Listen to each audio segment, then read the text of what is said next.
Saudara-saudari terkasih dalam Kristus, hari ini Rabu 12 Oktober 2022 dalam pekan biasa ke-28 tahun C. Bacaan dibawakan oleh Patrick Richard, Mazmur dilantunkan oleh Maria Paula, dan renungan ditulis oleh Robertus Suparjo. Selamat menekuni Sabda Allah. Marilah kita semakin mengasihi, semakin peduli, dan bersaksi.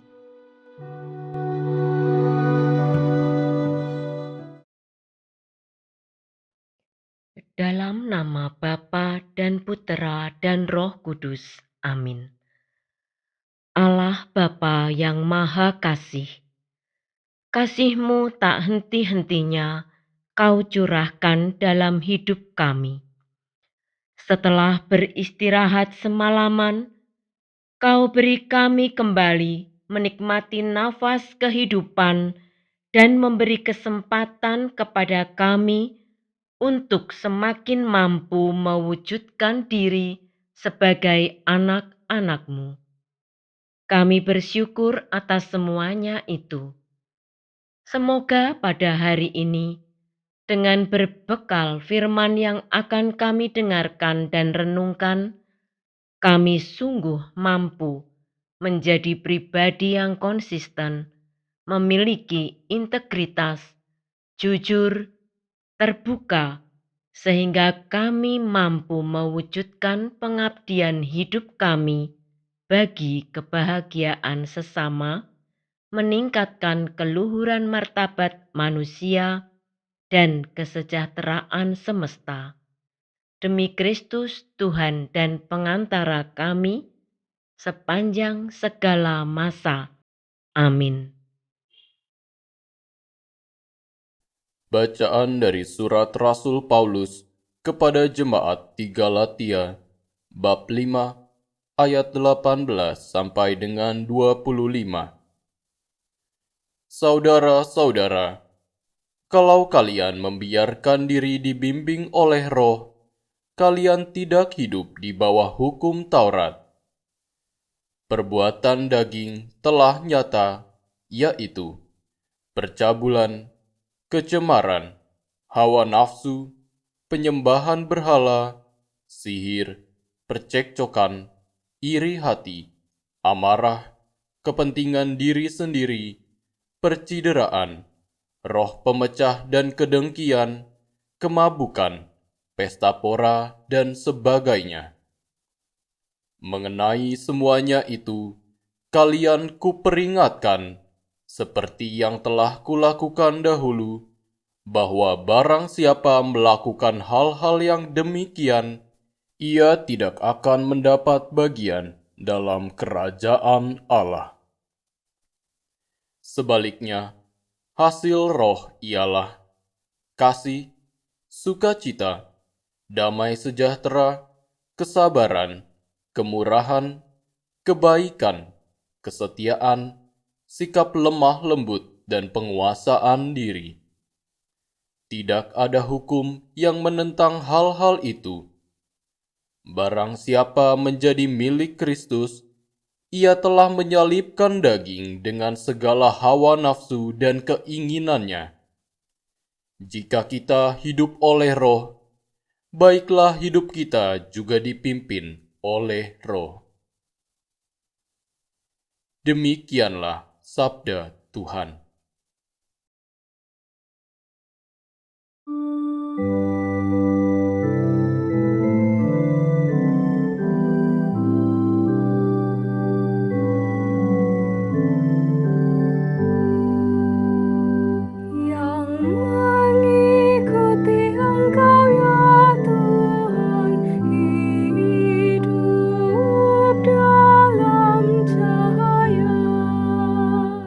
Berbahagialah orang yang tidak berjalan menurut nasihat orang fasik, yang tidak berdiri di jalan orang berdosa, dan yang tidak duduk dalam kumpulan kaum pencemooh.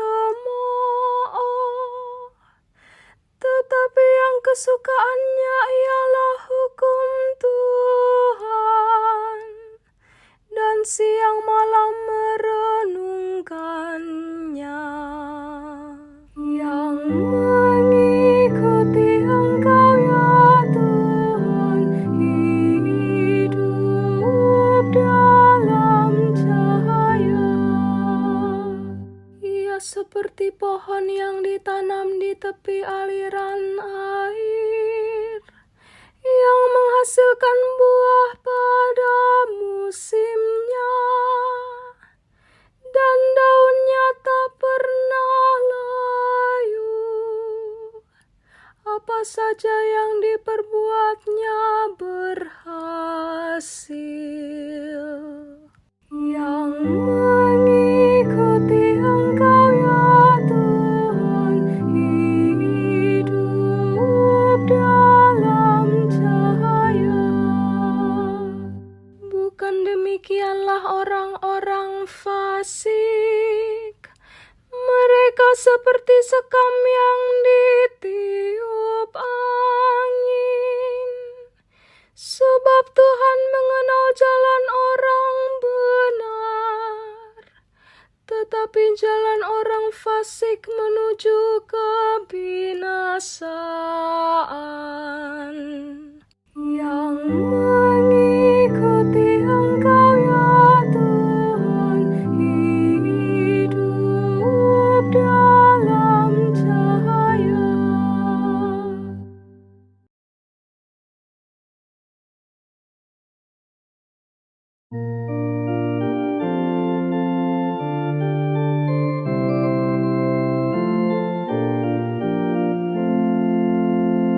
Haleluya, haleluya, haleluya.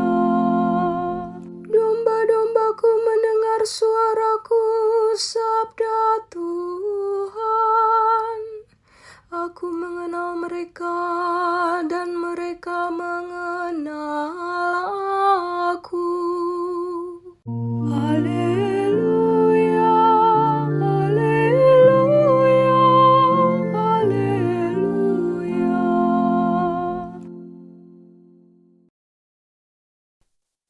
Inilah Injil suci menurut Lukas, bab 11, ayat 42 sampai dengan 46.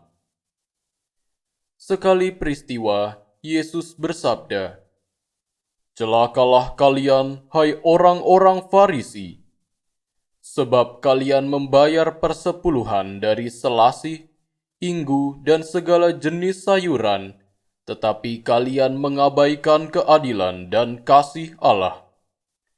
Yang satu harus dilakukan, dan yang lain jangan diabaikan. Celakalah kalian, hai orang-orang Farisi, sebab kalian suka duduk di tempat terdepan di rumah ibadat dan suka menerima penghormatan di pasar. Celakalah kalian, sebab kalian seperti kubur yang tidak memakai tanda. Orang-orang yang berjalan di atasnya tidak mengetahuinya." Seorang ahli Taurat menjawab, "Guru, dengan berkata demikian, engkau menghina kami juga." Tetapi Yesus berkata lagi, "Celakalah kalian juga, hai ahli-ahli Taurat, sebab kalian meletakkan beban-beban yang tak terpikul pada orang, tetapi kalian sendiri tidak menyentuh beban itu dengan satu jari pun." Demikianlah sabda Tuhan.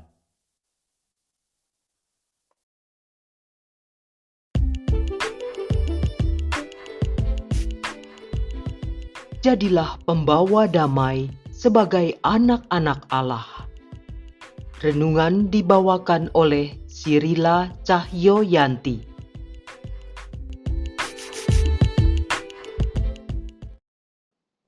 Ibu, Bapak, kaum muda dan anak-anak yang terkasih dalam Kristus, selamat pagi, salam sejahtera untuk kita semua. Munafik, sebuah istilah yang tidak asing bagi kita semua. Dalam beberapa bahasa, kata munafik yang diambil dari kata Yunani Hippokrites berarti aktor yang biasanya memakai topeng. Mereka bisa merasa sedih, marah, dan benci. Banyak yang menjadi korban dari kemunafikan ini menjadi menderita dan sangat sedih. Dalam Kamus Besar Bahasa Indonesia, munafik diartikan sebagai upaya berpura-pura percaya atau setia dan sebagainya kepada agama atau lainnya. Namun, dalam hatinya tidak demikian. Mereka yang disebut munafik adalah orang yang selalu mengatakan sesuatu yang tidak sesuai dengan perbuatannya serta bermuka dua. Orang munafik seringkali suka memamerkan keadilan, memamerkan kebenaran, suka mengkritik, memiliki maksud tersembunyi, suka mencari kesalahan orang lain, berpura-pura mengasihi, suka bohong, dan tidak tulus. Dalam bacaan Injil hari ini, Lukas menyajikan Yesus yang mengecam orang-orang munafik. Orang-orang Farisi dan ahli Taurat dikecam Yesus dengan kata celakalah. Mengapa Yesus mengatakan kepada mereka celakalah? Mereka adalah orang-orang yang mengerti hukum, mengerti bagaimana harus berdoa, tetapi mereka justru mengabaikan keadilan dan kasih Allah. Mereka adalah orang-orang yang menganggap dirinya paling benar, paling suci, dan paling taat pada hukum Taurat atau hukum. Tetapi mereka mengabaikan kasih. Mereka mudah menghakimi orang lain, namun tidak mampu melihat bagaimana sikap dan hidup mereka. Dalam pandangan Yesus, mereka adalah orang-orang yang suka membebani orang lain, tetapi tidak mau menyanggahnya sendiri.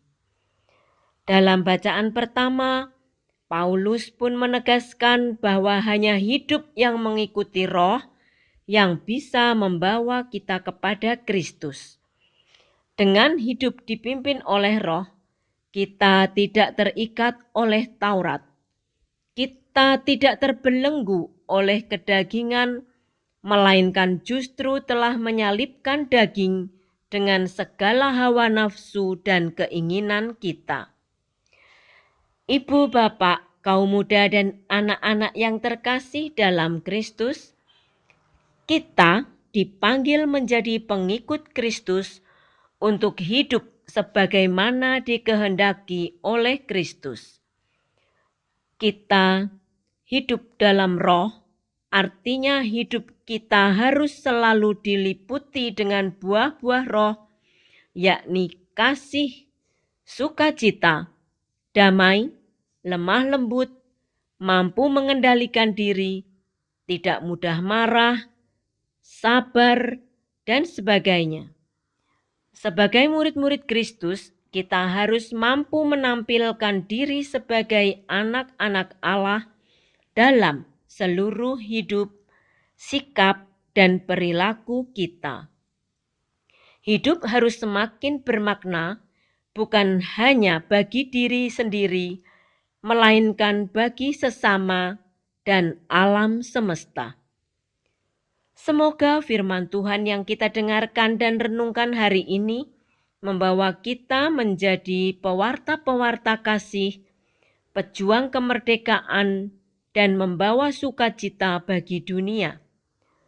Marilah kita mohon agar kita mampu memanfaatkan kesempatan hidup kita untuk melakukan kebaikan, membiarkan hidup kita dikuasai oleh Roh Allah, sehingga kehadiran kita sungguh-sungguh menjadi keselamatan bagi sesama dan alam semesta. Marilah berdoa. Allah Bapa yang Maha Kasih, kami bersyukur pada hari ini kami diingatkan bahwa kami adalah anak-anak-Mu yang Kau angkat melalui sakramen baptis. Dengan menjadi anak-anak-Mu, kami Kau utus untuk menjadi pembawa damai, pembawa keselamatan, sukacita bagi sesama dan lingkungan hidup kami.